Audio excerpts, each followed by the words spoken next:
Hi there, मैं हूं कुलदीप। अभी तक हमने नंबर सिस्टम को पढ़ लिया है, जिसमें कि डिफरेंट नंबर्स क्या होते हैं, नेचुरल नंबर, होल नंबर, ये सभी नंबर्स हमने पढ़ लिए। उसके बाद में हमने प्राइम नंबर, को प्राइम नंबर, ओड, इवन ये नंबर्स भी पढ़ लिए। फिर कुछ न्यूमेरिकल्स भी कर लिए थे। उसके बाद में हमने नंबर्स को नंबर लाइन के ऊपर कैसे रिप्रेजेंट करना है वो भी हमने देख लिया था। अब इस लेक्चर में हम बात करने वाले हैं law of indices for real numbers. Indices क्या होती है? इंडेक्स का मतलब होता है जो पावर हम बोलते हैं, लाइक टू स्क्वेयर्ड। इसका मतलब होता है टू जो है बेस है और टू इसकी इंडेक्स है, या फिर मैं इसको थ्री कर लेता हूं, two to the three. Let me use the eraser.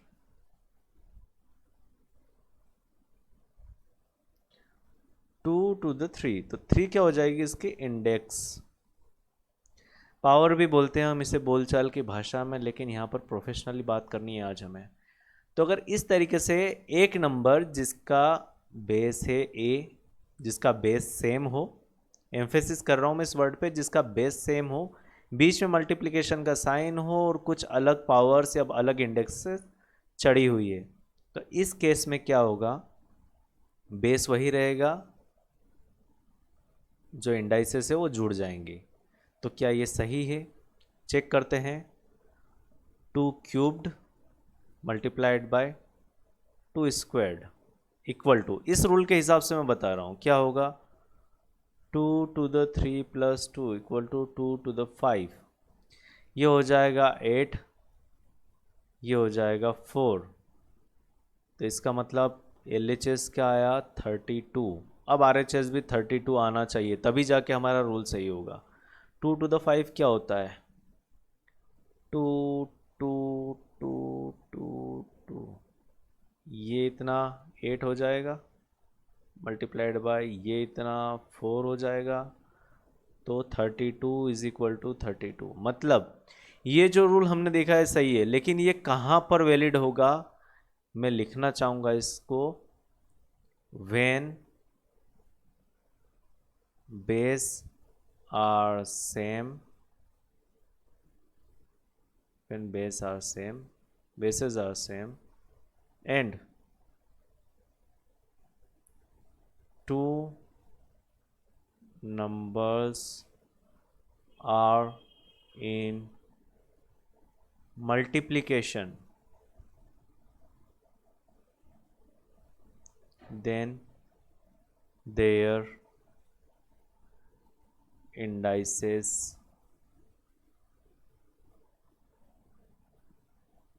gets added। English देख लेना, ऊपर नीचे कुछ हो थोड़ी बहुत। तो होता क्या है, जब बेस सेम होंगे और बीच में मल्टीप्लिकेशन का साइन होगा तो पावर्स क्या हो जाएंगी? जुड़ जाएंगी, या फिर इंडाइसेस क्या होंगी? जुड़ जाएंगी। एक और एग्जांपल लेके देखें क्या? विश्वास नहीं आता हो मेरी बात पर तो four squared multiplied by four to the four, rule के हिसाब से हो जाएगा four to the two plus four, that is four squared multiplied by four to the four is equal to four to the six. तो इन दोनों का मैं देखता हूँ अलग से, इसका अलग से देखता हूँ। अब मुझे यहाँ पर ज़रूरत लगेगी कैलकुलेटर की। जितना टैलेंट था मैंने पिछले क्वेश्चन में दिखा दिया, अब मुझसे नहीं बन पाएगा। फुल स्क्रीन नहीं होना भाई, फिर फुल स्क्रीन हो रहा है। सो इसे उठा करके मैं इधर रख लेता हूँ।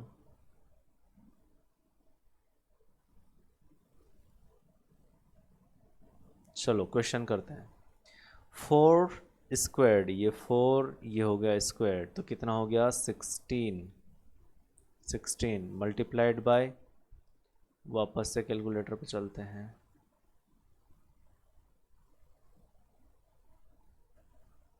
फोर की पावर दिख रही है कहीं पे? ये रही, four to the four is equal to 256। 256 इसका आंसर कितना आता है? फिर से कैलकुलेटर पर जाते हैं। इसका आंसर आ जाएगा 256 मल्टीप्लाइड बाय 16, दैट इज 4096, देखो 4096 कब आया? जब हमने इसे सोल्व किया, अलग अलग पावर्स थी तब हमने उसे सोल्व किया तो आया 4096। अब हम देखते हैं 4 to the 6, 4 to the 6 का क्या आंसर आता है? अगर सेम आया इसका मतलब हमारा रूल सही है। ये हमेशा दिमाग में रखना, जीवन भर काम आएगा, जीवन भर काम आएगा। IIT जेई में नहीं, फिजिक्स में नहीं, केमिस्ट्री में नहीं, जीवन में काम आएगा। देखो 4 to the 6 मैंने यहाँ पर किया, देखो इसे गौर से, तो यहाँ पर वैल्यू क्या आई? 4096। इसका मतलब ये जो हमारा रूल है ये एब्सोल्युटली करेक्ट है। तो इस तरीके से हम इसे लिख सकते हैं। हमेशा ध्यान रखना इस चीज़ को, और ये चीज़ ध्यान रखना कि बेस सेम होने चाहिए, बीच में मल्टीप्लिकेशन का साइन होना चाहिए, तो क्या होगी? पावर्स ऐड हो जाएंगी। ये तो होगी पावर ऐड होने की बात। अब अगर सब्ट्रैक्शन में हो तो, सॉरी सब्ट्रैक्शन तो होगा, डिवीजन में हो तो कुछ इस तरीके से दे करके रखा हो तो फिर क्या होगा? अभी थोड़ी देर पहले क्या हुआ था? मल्टीप्लिकेशन में थी, यहाँ पर देखिए मल्टीप्लिकेशन में थी तो पावर्स ऐड हो गई, कॉमन सेंस बनता है। अगर डिवीजन में है तो पावर्स सब्ट्रैक्ट हो जाएगी। इसका भी एक एग्जांपल ले लेते हैं। 3 to the 3 divided by 3 to the 2, ये कितना होना चाहिए इस रूल के हिसाब से? 3 to the 3 - 2। यहाँ पर देखते 3 to the 3 कितना होता है? 27 डिवाइडेड बाय 3² 9 इक्वल टू यहाँ से कितना आएगा? 3 to the 1, 9 को 27 को 9 से डिवाइड करेंगे तो आ जाएगा 3 = 3। इसका मतलब ये वाला रूल भी सही है। अब मुझे एक बात बताओ, अगर m = n हुआ तो फिर क्या होगा? और यहाँ पर भी वो वाला लॉजिक लगेगा, है ना, बेस सेम होना चाहिए। देखो दोनों में a था, बेस सेम होना चाहिए। यहाँ पर भी हमने 3 लिया था, बेस सेम होना चाहिए। तो बेस सेम होंगे, इंडाइसेस डिफरेंट होगी तो वो डिफरेंस में आ जाएगी। अब देखिए यहाँ पर क्या है, अगर m = n हो गया तो फिर क्या हो जाएगा? यहाँ पर इस रूल के हिसाब से अगर m = n हो गया तो लेट से m = n है तो मैं n को m रख रहा हूँ, a⁴ divided by a⁴ rule के हिसाब से क्या हो जाएगा? a⁴m - m। सो देखिए ये तो हम कैंसिल कर सकते हैं, हमेशा करते हैं कि अगर सेम नंबर न्यूमरेटर डिनोमिनेटर में तो कैंसिल करके 1 कर देना चाहिए। तो 1 = क्या आया?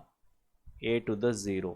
तो ये भी हमेशा याद रखना है कि अगर किसी भी नंबर की, किसी भी रियल नंबर की पावर 0 हो जाए या इंडेक्स 0 हो जाए तो उसकी वैल्यू क्या हो जाएगी? 1।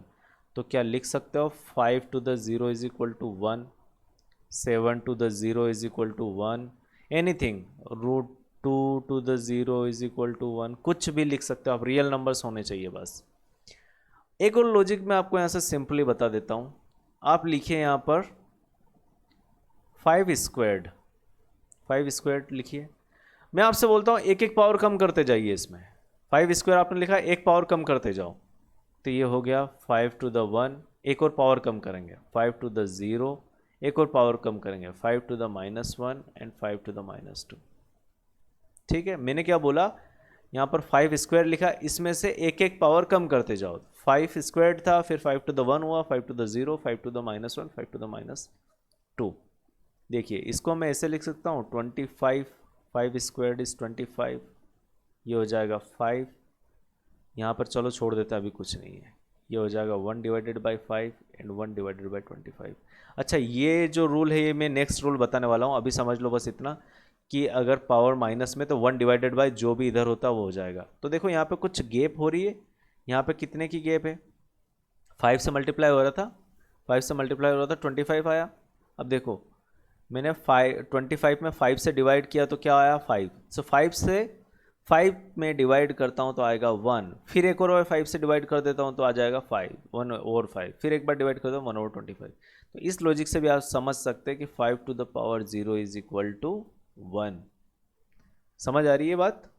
मैंने क्या करा, 25 लिया, 25 को 5 से डिवाइड किया तो 5 आया, फिर 5 से डिवाइड किया 1 आया, फिर 5 से डिवाइड किया 1 डिवाइडेड बाई 5 आया, और यही जब हम पावर्स के टर्म्स में लिखेंगे तो कुछ इस तरीके से आएगा, तो 5 to the 0 is equal to 1। चलो ये बात क्लियर है। अच्छा ये वाली बात मैं आपको बताता हूँ, थोड़ी सी देर में बताता हूँ, बस होल्ड करके रखो अभी। अब देखो एक बात यहाँ पर किसी ने नोटिस करी, आपने बिल्कुल नोटिस करी होगी I hope. a to the m है, a to the n है। किसी ने ये सोचा अगर a ही 0 हो जाए तो, अगर a की वैल्यू ही 0 हो जाए तो फिर क्या होगा? तो देखो हमने क्या बोला है, किसी भी नंबर की पावर 0 होती है 1, लेकिन वो नंबर क्या नहीं होना चाहिए, वो नंबर 0 नहीं होना चाहिए। 0 की पावर एनीथिंग नहीं, सॉरी 0 की पावर 0, ये 1 नहीं होगा, ये 1 नहीं होगा, ए कभी भी 0 नहीं होना चाहिए। और ऐसा क्यों नहीं होगा मैं आपको बताता हूं। सो रूल हमने क्या देखा, any number a to the 0 is equal to 1 but a should not be equal to 0। Basically हमने क्या लिखा था, a to the m divided by a to the n, ये क्या हो गया था a to the m minus n।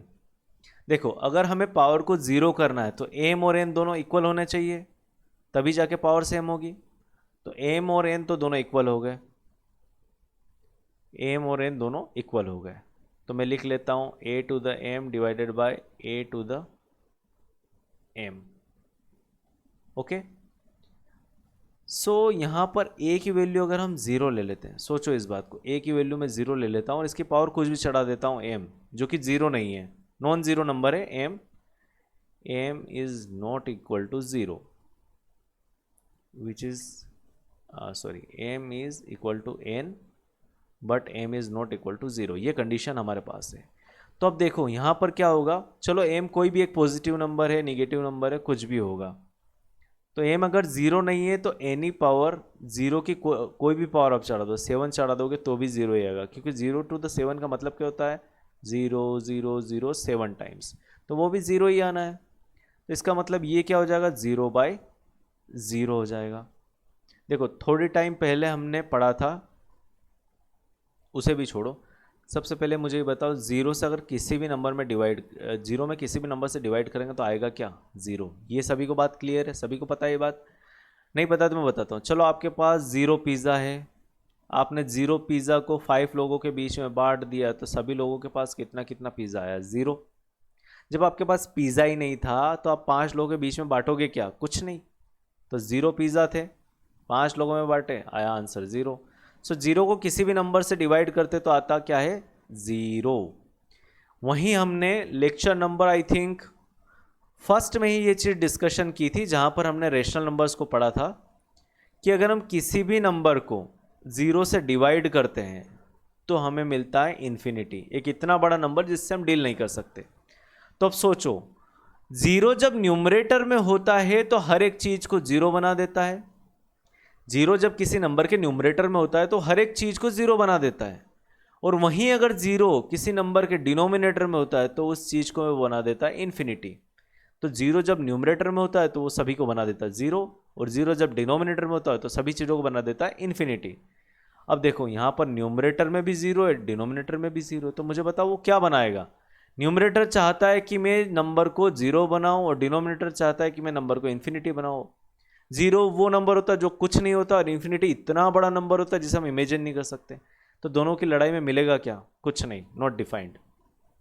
So 0 divided by 0 is not defined. I don't think कि जीवन में आपको और कोई कभी भी ये चीज़ बताएगा। आप आज के बाद ये वीडियो जब अपलोड हुआ है देख लेना, इसके बाद में शायद कोई वीडियो आ जाए जो बता दे 0 डिवाइडेड बाय 0 क्यों डिफाइंड नहीं है।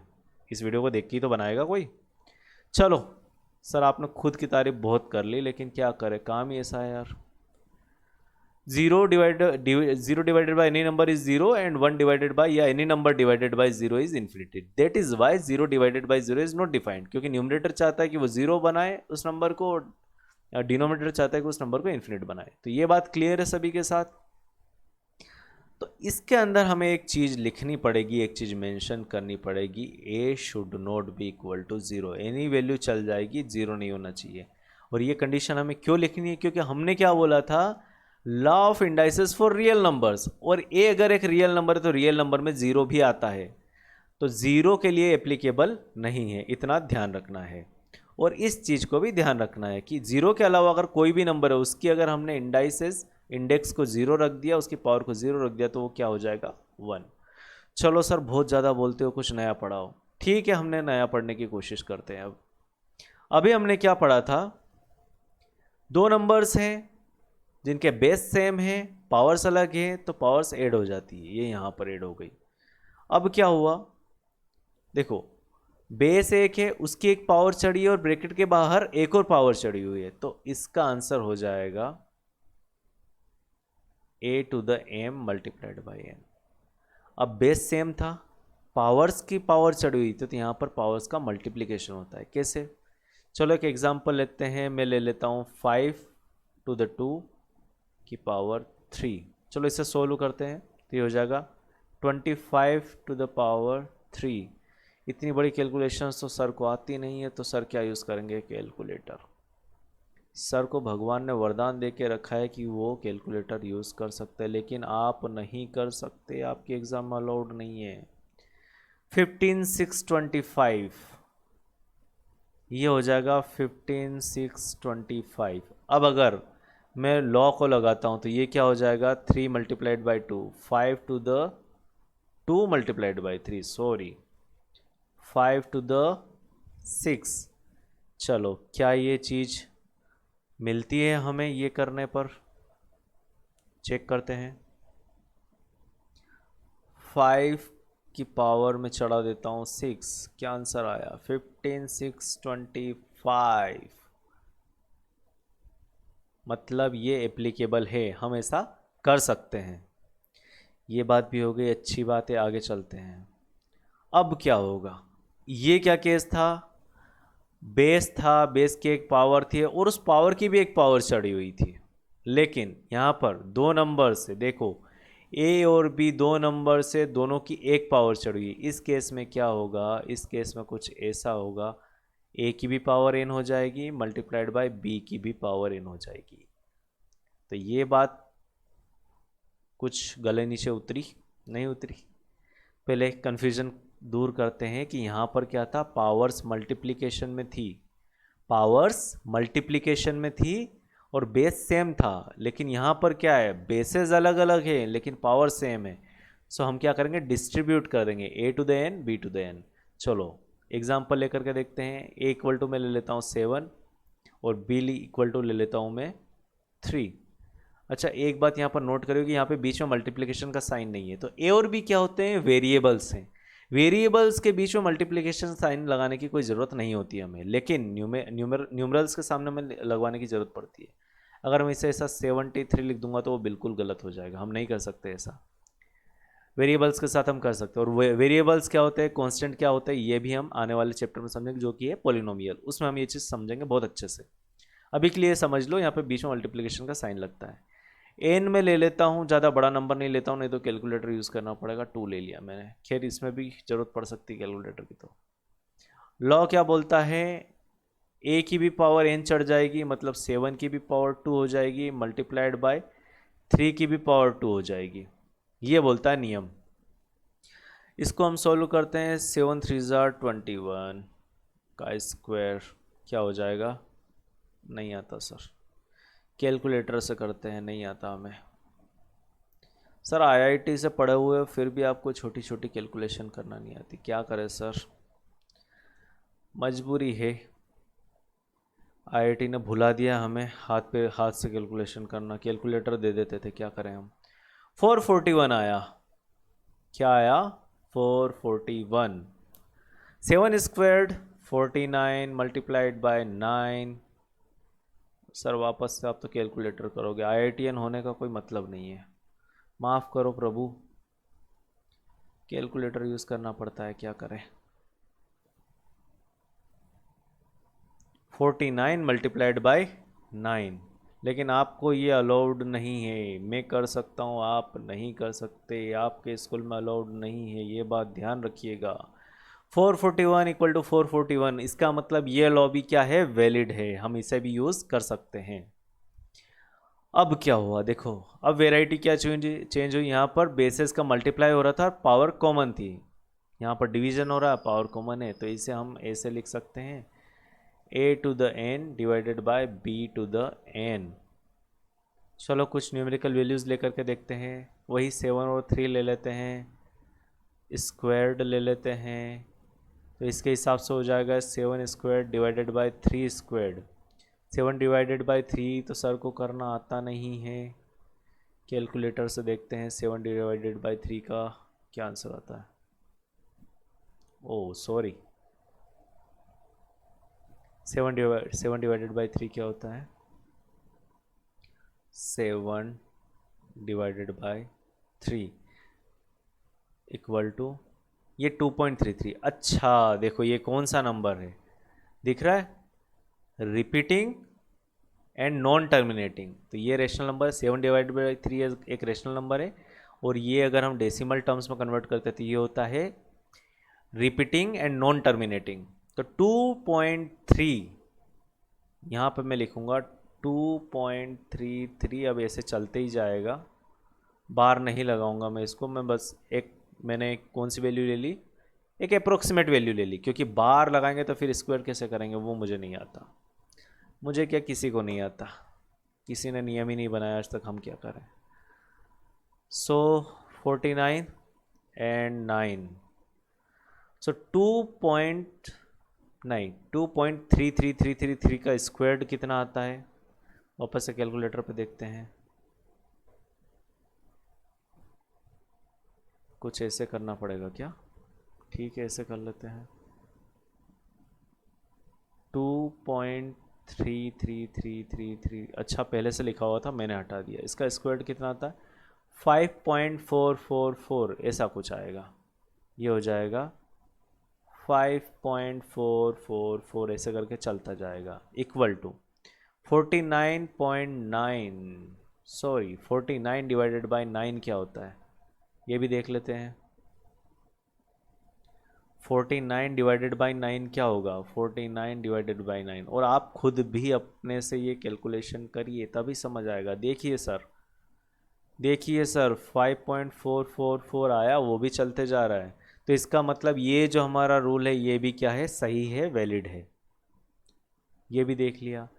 अब मैंने थोड़ी देर पहले बात करी थी, कहाँ पर करी थी, ये यहाँ पर करी थी, कि अगर कोई नंबर की पावर माइनस में है तो उसे हम 1 डिवाइडेड बाय सेम पावर चढ़ा सकते हैं। यहाँ पे -1 थी, यहाँ पे 5 की पावर मैंने 1 चढ़ा दी, 5 की पावर -2 थी तो 1 डिवाइडेड बाय 5 स्क्वायर कर दिया। इसका मतलब कुछ नहीं होता है, इसका मतलब सीधा सीधा होता है 1 divided by a।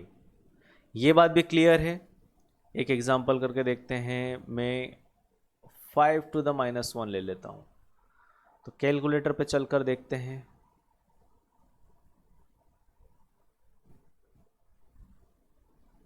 5 to the -1 क्या होता है, 5 टू द माइनस, नहीं अगर ऐसा है तो फिर हमें ब्रैकेट लगाना पड़ेगा।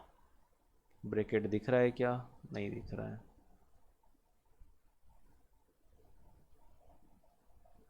ब्रैकेट दिख रहा है, हाँ ब्रैकेट है, -1, वैल्यू आई 0.2, इसकी वैल्यू आई 0.2, ये किसके इक्वल होगा, 1 डिवाइडेड बाई 5। क्या मैं ऐसा कर सकता हूँ, डिनोमिनेटर और न्यूमरेटर में 2 से मल्टीप्लाई कर सकता हूँ। तो देखो न्यूमरेटर में आ जाएगा 2 डिवाइडेड बाई 5 2 ज़ार 10, तो 0.2 इक्वल टू 0.2, मतलब ये भी वैलिड है। हम अगर ए इन्वर्स लिखा है, इसे पढ़ते हैं इन्वर्स, हमेशा ध्यान रखना, इसे पढ़ते हैं ए इन्वर्स।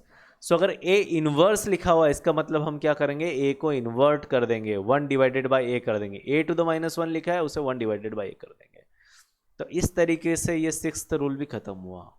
अब 7th रूल है। देखो क्या हुआ था, a टू द पावर -1 थी, इससे भी पहले चलते हैं। देखो a divided by b to the whole power थी n, तो क्या हुआ a to the n divided by b to the n। तो सेम यहाँ पर भी हम कर लेते हैं, सेम चीज़ यहाँ पर भी कर लेते हैं, a to the -1 divided by b to the -1।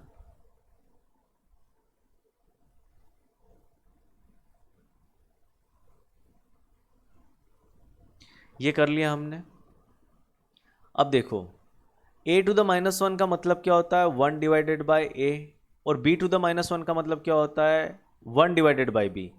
सो इसके डिवाइड में आ जाएगा 1 डिवाइडेड बाई b। और हमने एक चीज़ पढ़ी थी कि अगर a डिवाइडेड बाई b के डिवाइड में c डिवाइड बाई d होता है तो इसे ऐसा लिखा जा सकता है a divided by p multiplied by d divided by c। और अगर किसी ने नहीं पढ़ा तो अब पढ़ लो, इस तरीके से हम लिख सकते हैं। तो a divided by b divided by 1 divided by b हो जाएगा, b को हम ऊपर लेके आएंगे तो 1 divided by a multiplied by b divided by 1, ऐसा ही हो जाएगा, ये पलट जाएगा। ये c डिवाइडेड बाई d था तो d डिवाइडेड बाई c हो गया, तो ये हो जाएगा b डिवाइडेड बाई a। तो a डिवाइडेड बाई का इन्वर्स हो जाएगा b डिवाइडेड बाई a। और अगर पावर कुछ और होती, लाइक ये n होता तो a divided by b to the n होता, तो फिर क्या करते भाई, ये माइनस एन है ना, ये माइनस एन होता। तो देखो a to the minus N divided by b to the n, वो भी माइनस का। तो ऐसा कर सकते हैं a to the minus one multiplied by n divided by b to the minus one multiplied by n। Minus one को किसी भी चीज़ से हम मल्टीप्लाई कर सकते हैं, ठीक है, सॉरी 1 को हम किसी भी चीज़ से मल्टीप्लाई कर सकते हैं, कोई फर्क नहीं पड़ता उस पर। तो मैंने क्या करा, n को 1 के साथ मल्टीप्लाई किया और माइनस साइन 1 के साथ रख लिया, ठीक है। अब a to the minus one क्या होता है, उसका इन्वर्स हो जाएगा, तो ये कुछ ऐसा बन जाएगा b to the n divided by a to the n। समझ आ गई बात? मतलब जहाँ पर भी हमें माइनस की पावर लगती है तो कुछ नहीं करना है, ये जो अंदर बैठे हुए हैं इनको पलट देना है और माइनस का साइन प्लस बना देना है। और इसी का अगर हम नियम देखें तो कुछ ऐसे हो जाएगा, कुछ ऐसा हो जाएगा। कौन सा रूल बोलता है? ये वाला रूल बोलता है कि अगर a to the n divided by b to the n है तो उसे हम ऐसे लिख सकते हैं a divided by two the n। यहाँ पर भी हमने ऐसे ही लिखा है, b टू द n था divided by a to the n था, हमने b divided by a to the n लिख दिया। तो किसी को कोई इशू? चलो यहाँ पर एक काम करते हैं, सोल्व करके देखिए क्या। a इज इक्वल टू 2 लिया मैंने, b इज इक्वल टू 3 ले लिया, तो 2 डिवाइडेड बाई 3 और n ले लिया -2। ये इक्वल होना चाहिए 3 डिवाइडेड बाई 2 स्क्वायर के। पेन चेंज कर लेता हूँ, चलो यहाँ पर हमारी कैलकुलेशंस चल रही है। वापस सर कैलकुलेटर के पास चलते हैं। देखो ये रूल्स क्यों बनाए गए पता आपको? ताकि आपको कैलकुलेटर पे न जाना पड़े, आप जो सिंपलेस्ट हो सके उसे आप कर सको। तो मैं जाता हूँ कैलकुलेटर पर, मैं यहाँ पर करता हूँ 2 divided by 3, 2 divided by 3 equal कितना आया? ठीक है, ये भी एक कौन सा नंबर है? Non terminating but repeating rational number. अब इसकी मैं पावर चढ़ा देता हूँ -2, 2.25 इसका आंसर आया। 2.25 इक्वल टू 3 डिवाइडेड बाई 2 कितना हो जाएगा? 1.5 स्क्वायर्ड। 1.5 स्क्वायर्ड कितना होता है? वापस से कैलकुलेशन करते हैं। 1.5 स्क्वायर्ड 2.25, इसका मतलब हम इसको ऐसे भी लिख सकते हैं 2.25। तो लॉ ऑफ इंडाइसेस आपको समझ आया दोस्तों? इसे बहुत अच्छे से पढ़ना, क्योंकि यही एक चीज़ है जो सिली मिस्टेक्स करवाती है क्वेश्चंस के अंदर। IIT JEE एडवांस्ड के अंदर भी सिली मिस्टेक्स होती है इन रूल्स का गलत यूज़ करने पर। तो इन रूल्स को बहुत अच्छे से प्रैक्टिस करना, बहुत अच्छे से याद करना, हमेशा दिमाग में रखना। और कोई नीट यूजी की तैयारी करने जा रहा हो तो वो ऐसा ना सोचे कि मैं क्यों करूँ इन चीज़ों को तैयार, क्योंकि उसे भी फिजिक्स पढ़ना है, फिजिक्स में ये चीज़ें आ सकती हैं। तो वापस से एक बार रिवाइज कर लेते हैं जाते जाते। a to the m multiply by a to the n होगा अगर, तो हम क्या करेंगे, बेस सेम है, मल्टीप्लिकेशन का साइन है बीच में, तो a को ऐसा ही लिखेंगे और पावर्स को ऐड कर देंगे। ये यहाँ पर हमने किया है। सेकंड चीज़, हमारे पास बेस सेम है, पावर्स अलग है, बीच में डिवीजन का साइन है, तो हम कुछ इस तरीके से लिख सकते हैं कि बेस के पावर्स को माइनस कर सकते हैं, सब्ट्रैक्ट कर सकते हैं। और कैसे कर सकते हैं ये भी हमने एग्जांपल से देख लिया। अगर हमारे पास बेस दिया हुआ है, उसकी कोई पावर दी गई है, ब्रैकेट के ऊपर एक और पावर दी गई है, तो हम दोनों पावर्स को मल्टीप्लाई कर सकते हैं। हमारे पास दो नंबर्स है ब्रैकेट के अंदर और दोनों की एक पावर चढ़ी हुई है n, तो हम दोनों नंबर्स की इंडिविजुअल पावर चढ़ा करके बीच में मल्टीप्लाई का साइन लगा सकते हैं। a डिवाइडेड बाई की पावर n है, तो हम उसे ऐसा भी लिख सकते हैं a to the n divided by b to the n। अगर a इनवर्स दे करके रखा, इसका मतलब ये होता है 1 divided by a divided by b का इनवर्स दे करके रखा है, तो हम उसे b डिवाइडेड बाई a लिख सकते हैं। So a inverse a divided by b inverse is equal to b divided by a, तो ये हम लिख सकते हैं। यही चीज़ हम किसके साथ भी कर सकते हैं, निगेटिव नंबर्स के साथ। सो थोड़ा सा मैं हाईलाइट कर देता हूं यहाँ पर, थोड़ा सा मैं हाईलाइट कर देता हूं आपके लिए। लाइक अगर ऐसा हमारे पास कोई टर्म हो तो इस रूल के अनुसार हम उसे ऐसा लिख सकते हैं, ऐसा लिख सकते हैं, ऐसा। तो ये हुए law of indices for real numbers. अब इनके ऊपर कुछ क्वेश्चंस हम करेंगे और कुछ क्वेश्चंस को करने के बाद में हम सर्ड्स को पढ़ेंगे। और मैं तो सोच रहा हूँ कि सर्ड्स पढ़ा के फिर ही क्वेश्चंस करें, ताकि एक ब्रॉड हमारे पास सोचने का तरीका हो, कुछ ज़्यादा न्यूमेरिकल्स अच्छे लेवल के हम कर सकेंगे।